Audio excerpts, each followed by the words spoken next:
Vamos usar esse período aqui a cavalo, enquanto vocês vão vendo a Índia, para a gente fazer um vídeo diferente. Olha só.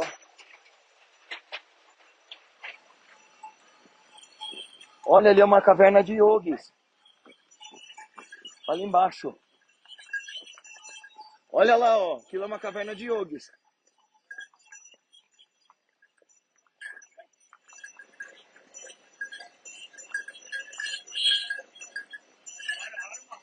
Har Har Mahadev. Om Namah Shivaya. Jai. Har Har Mahadev. Jai Mahakal. Jai. Namastê, Namaskaram. A gente está subindo para Kedarnath, o grande templo de Shiva lá em cima. Pessoalmente, eu acredito que não só os grandes adeptos sempre praticaram nesse lugar e por isso ele é associado a Mahadeva, como em algum tempo remoto alguém que inspirou a persona de Shiva, né, no coração dos yogis e dos buscadores, deve ter vivido por aqui.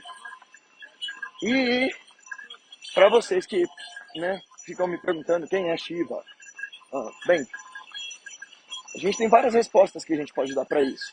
A resposta do hinduísmo comum, dos Puranas, é que ele é Jai!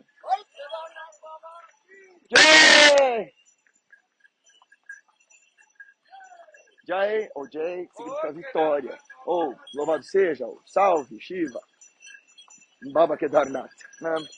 O hinduísmo, ele vai apropriando as diferentes formas de crer, as diferentes formas de pensar Deus e vai amalgamando todas elas.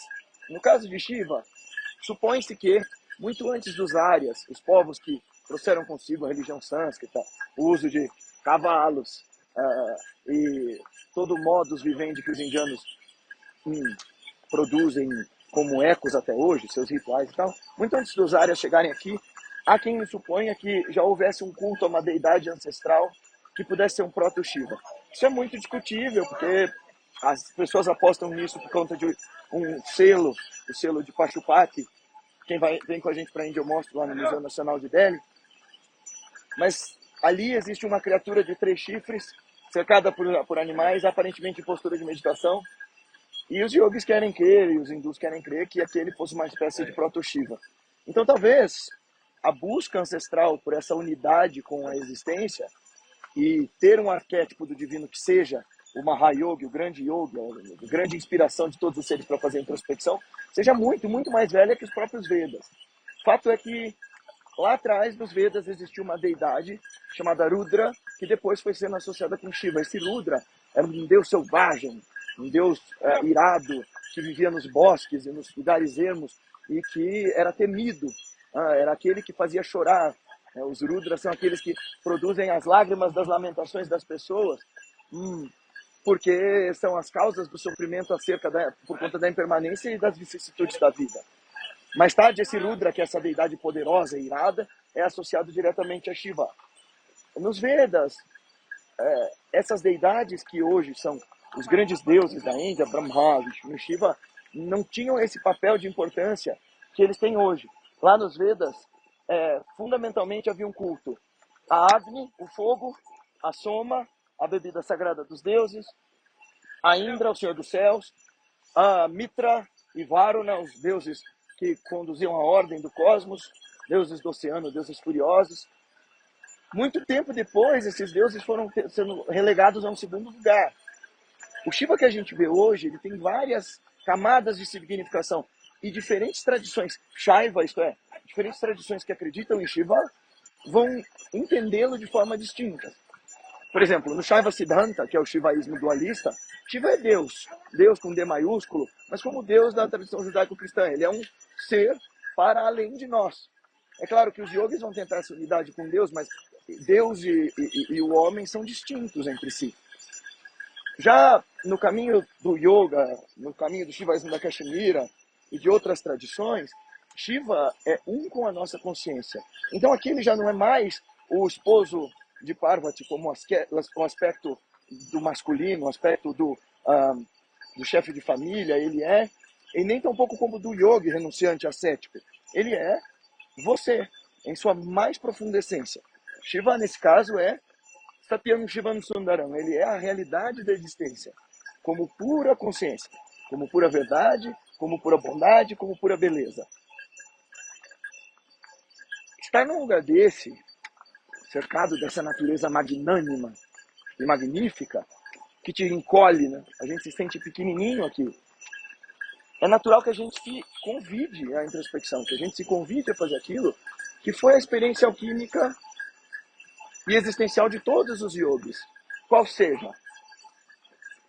A de olhar para dentro e tentar entender a partir do silêncio que a gente faz, quem afinal de contas somos nós e que cacil da beca que a gente está fazendo aqui. E aí, isso tudo, é claro, começa muito simples, isso tudo, claro, começa muito singelo. E com o tempo vai se sofisticando, vai se reproduzindo, na medida em que esses métodos funcionam para diferentes mestres, essas tradições vão sendo ensinadas para as próximas gerações. E assim, você cria sampradayas. E assim, você cria todo um culto a essa força existencial, essa grande energia motriz consciencial, que é o dançarino cósmico, que é Parameshvara, que é o Senhor dessa coisa toda. Então, é claro que a gente pode dizer que Shiva é também ao mesmo tempo o consorte da grande deusa. E aí nos Puranas ele é o esposo de Parvati, esposo de Kali, esposo de Durga, que são todos aspectos de Mahadevi. Ele é o pai de Ganesh e Kartikeya e de uma outra filha, que pouca gente fala.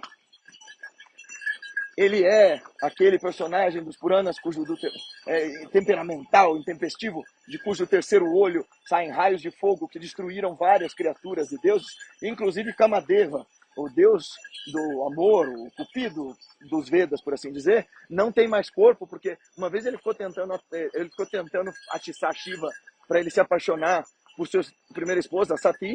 Shiva estava em meditação e o Kamadeva lá tentando atirar flecha. Shiva ficou putaço, abriu o terceiro olho, saiu um raio de fogo, destruiu o Kamadeva e ele virou cinzas, e até hoje Kamadeva não tem mais corpo, embora ainda exista. É uma forma simbólica de dizer que as nossas paixões, elas não têm forma, elas nos pegam de forma invisível, sem a gente estar preparado, sem a gente ver.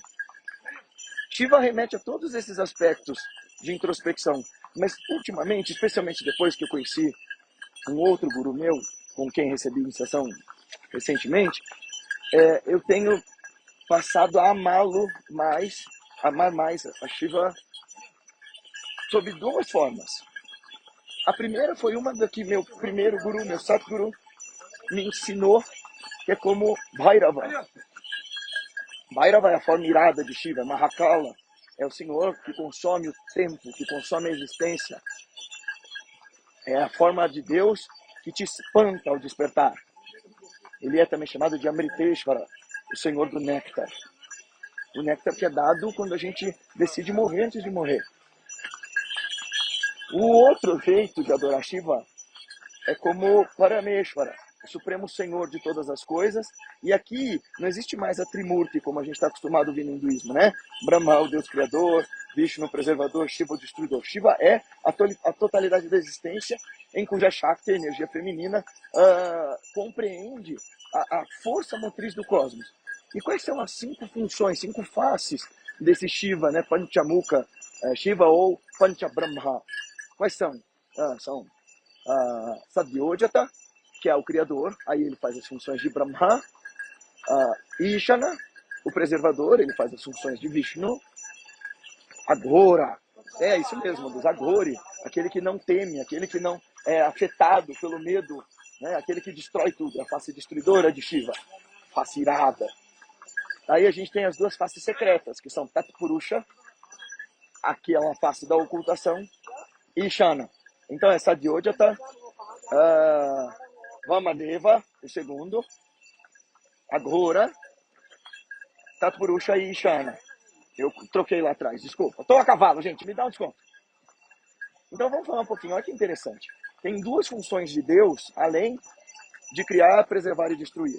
Tem a função de Deus que é de ocultar o poder de si mesmo, que é ocultar a realidade última de si mesmo. É fazer com que Deus acredite que ele é finito, limitado, que o tempo, o espaço, o eu e meu são circunstâncias que contraem e que são reais. Então, eu e você pensamos nessa realidade que nos limita e nos faz sofrer ou nos encantar como real por esse poder de ocultação de Tat Purusha. Tat significa aquele e Purusha, homem. Olha que interessante que o nome para Deus na sua forma de ocultador é Tat Purusha. Aquele homem, aquele sujeito. É a sujeição, é a subjetificação do sujeito, do ser divino na forma de um sujeito. E aí, Shana é o poder da revelação. É também concedido a Deus o poder de revelar-se para si mesmo. Em outras palavras, quando a gente vê Shiva como Deus com D maiúsculo, como Brahman, ou como Yahvé, como você quiser, como Allah, quando você vê Deus, Shiva como Deus Supremo, a ele é dado o poder de ocultar-se de si e de revelar-se a si. Parece muito o que está lá no Corão, não é? No Hadith Qudsi, na verdade. Né? Eu era o tesouro oculto. Né? Por que Allah fez o mundo? Eu acho que essa é uma das passagens que eu mais gosto dos ensinamentos sufis. Allah diz para o profeta Muhammad assim, por que ele criou o mundo? Eu era o tesouro oculto. Amei ser conhecido. Eu era o tesouro oculto. Quis me conhecer. Amei ser conhecido. E, portanto, criei a criação a fim de ser conhecido por eles. Então, é Deus olhando para Deus, sob todas as formas. As mais lindas e as mais terríveis. E a ele é dado o poder de se revelar para si. Em outras palavras, quando Deus está em Samadhi, o mundo se manifesta. Quando nós estamos em Samadhi, nós retornamos para Deus. Acho que um pouco disso. Acho que vai ficar legal essa reflexão para a gente pensar um pouco enquanto olhamos para esse cenário magnânimo, né? A gente conta mais histórias sobre Shiva lá em cima. Om Namah Shivaya. Om Har Har Mahadeva. Vamos terminar com um mantra então para ele? Om Triambakam Yajamahe Sugandhim Pushtivardhanam Urvarukamiva Bandhana Mrityor Mukshiyamamritat. Tem várias traduções para esse mantra. A que eu mais gosto foi meu professor João Carlos, que deu. Diz mais ou menos assim. Nós saudamos aquele portador do terceiro olho, que é o Senhor Shiva, e também somos nós, portador do terceiro olho da percepção onisciente, que é perfumado e de cujo perfume emana toda a criação. Então Deus se derrama no mundo, ele não cria de fora, ele não faz, ele é tudo. E rogamos que assim como o fruto é colhido em seu devido tempo, livra-nos, pois, da morte e concede-nos a imortalidade. Om Namah Shivaya.